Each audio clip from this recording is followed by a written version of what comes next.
Praise the lord, shalom, hallelujah. Jesus loves us so much. ఈరోజు పరిశుద్ధ గ్రంథం నుండి కీర్తన గ్రంథం 29వ అధ్యాయం 11వ వచనంని క్లెయిమ్ చేద్దాం. యెహోవా తన ప్రజలకు బలమును అనుగ్రహించును. ఆమేన్. యేసయ్య మీకు స్ట్రెంత్ ఇస్తారండి. అండ్ యేసయ్య పీస్తో మిమ్మల్ని బ్లెస్ చేయడం జరుగుతుంది. యేసయ్య యొక్క బ్లెస్సింగ్స్ మీకు ఆశీర్వాదాన్ని ఇస్తాయి. మీ స్ట్రెంత్ లేకపోతే యేసయ్య మీకు స్ట్రెంత్ ఇవ్వడం జరుగుతుంది.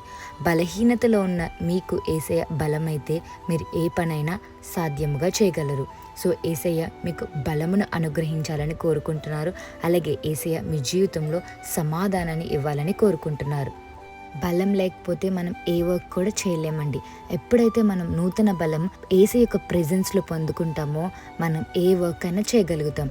సో ఇప్పుడు మీరు ప్రేయర్ చేసుకున్నప్పుడు యేసయ్య నాకు మీ శక్తితో, మీ పరిశుద్ధాత్మతో నన్ను నింపండి, నన్ను తాకండి, నన్ను అభిషేకించండి.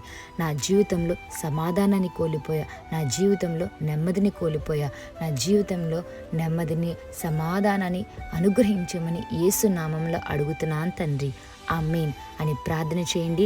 యేసయ్య బ్లెస్సింగ్స్ మీతో ఎప్పటికీ ఉంటాయి. యేసయ్య మీ జీవితంలో సమాధానాన్ని కలుగజేస్తారు.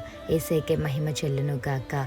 హల్లెలూయా. Have a blessed day in Christ Jesus. Jesus loves us so much. Amen.